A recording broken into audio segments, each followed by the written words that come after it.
Media మిత్రులందరికీ పేరు పేరున నమస్కారాలు తెలియజేసుకుంటూ అదే అదే విధంగా ఈ రోజున నా పుట్టినరోజు సందర్భంగా పొద్దున్నుంచి సుమారు వేలాది మంది కూడా వచ్చి నన్ను నా పుట్టినరోజు శుభాకాంక్షలు తెలియజేసిన ప్రతి ఒక్కరికి పేరు పేరున ధన్యవాదాలు తెలుపుకుంటూ, అలాగే ఈ రోజున నా పుట్టినరోజు సందర్భంగా ఈ రోజున నారా చంద్రబాబు నాయుడు గారు అలాగే నారా లోకేష్ గారు ఇద్దరు ఈరోజు నన్ను ఉమ్మడి అభ్యర్థిగా అమలాపురం పార్లమెంట్కి రేపు రేపు జరగబోయే ఎన్నికలుగా అభ్యర్థిగా ప్రకటించడం చాలా చాలా ఆనందంగా ఉంది.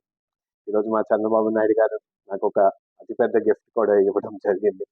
కానీ వాళ్ళకి నేను ఒకే విషయం తెలియజేయాలనుకున్నాను. మీరు ఈరోజు నాకు నా మీద ఏ నమ్మకంతో పెట్టుకుని ఈరోజు నాకు ఈ అభ్యర్థిగా నన్ను ప్రకటించడం వల్ల నేను ఖచ్చితంగా నమ్మకాన్ని నిలబెట్టుకుంటానని రేపు రాబోయే ఎన్నికల్లోని ఈ 7 నియోజకవర్గాలు అలాగే ఎంపీ స్థాయి కూడా ఖచ్చితంగా గెలిపించుకుని రేపు ఇక్కడ పోటీ చేయబోయే ఉమ్మడి అభ్యర్థులు అందరినీ కూడా గెలిపించుకుని ఖచ్చితంగా మీకు ఒక రిటర్న్ గిఫ్ట్ ఇస్తానని కూడా ఈ సందర్భంగా మీ అందరికీ తెలియజేస్తున్నాను.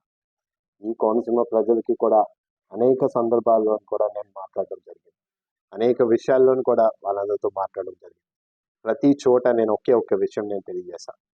ఆనాడు మా నాన్నగారు జిఎంసి బాలయోగ్ గారు ఏ విధంగా మీ అందరితో కలిసి నడిచారో అదే విధంగా నేను కూడా మీ అందరితో కలిసి నడుస్తానని, ఆయన అనుకున్న అభివృద్ధి ఇప్పుడు దాకా పూర్తి అవ్వలేని అభివృద్ధి, ఆయన అనుకున్న రైల్వే లైన్ అయినా సరే, లేకపోతే ఇక్కడ ఉండాల్సిన ఇక్కడ జరగాల్సిన అభివృద్ధి ఏమేమి పెండింగ్ ఉన్నాయో ఖచ్చితంగా వాటిని పూర్తి చేసే బాధ్యత నేను తీసుకుంటానని కూడా ఈ కోనసీమ ప్రజలందరికీ కూడా ఈ రోజున నేను తెలియజేసుకుంటూ, పొత్తులో ఉన్న పార్టీలు మీ అందరికీ తెలుసు.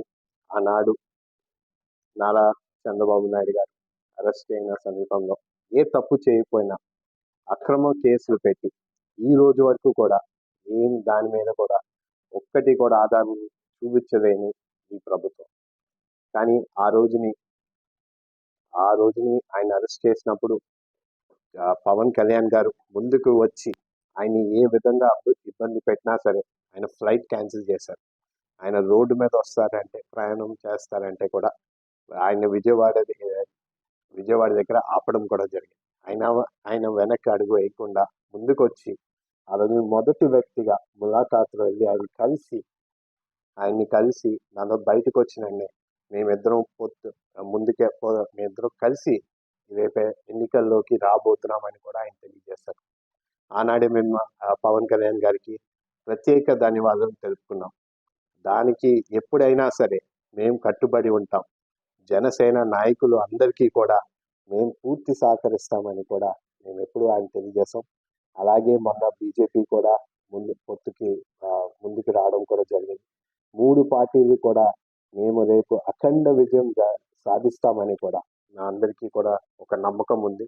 ఖచ్చితంగా రేపు మేము 3 పార్టీలు కూడా ఖచ్చితంగా మేము గెలుస్తామని కూడా ఈ సభాముఖంగా తెలియజేస్తాం. Hit TV presents like, share, comment. TV వాళ్ళకు కూడా నేను ఒక సర్ప్రైజ్ ఇద్దాం అనుకుంటున్నాను. మీరు మాత్రమే జెస్సీ ఎందుకు అయ్యారు? ఇలాంటి అమ్మాయిలకి పిలవడానికి బాగుంటుంది. చందు సాయికి like you and have a జనాలకి ఒక పేరు నచ్చిందంటే దీనికి ఒక ప్రాసెస్ ఉంటుంది. ఎందుకు ప్రాసెస్? డైరెక్ట్‌గా వెళ్ళిపోదాం. ఏదైనా ఒకటి మర్చిపోయినావా నువ్వు? మర్చిపోయినా మేడం. ఏం మర్చిపోయావు? నా గుండె. ఏదో ఆ టైంకి మన సుడి బాగుంటే ఎవరన్నా చూపింటే రాయగలం కానీ డోర్ టు డోర్ సేల్స్ చేసేవాళ్ళు. శారీ వస్తుంది, శారీలో వెనకాల కట్టుకుని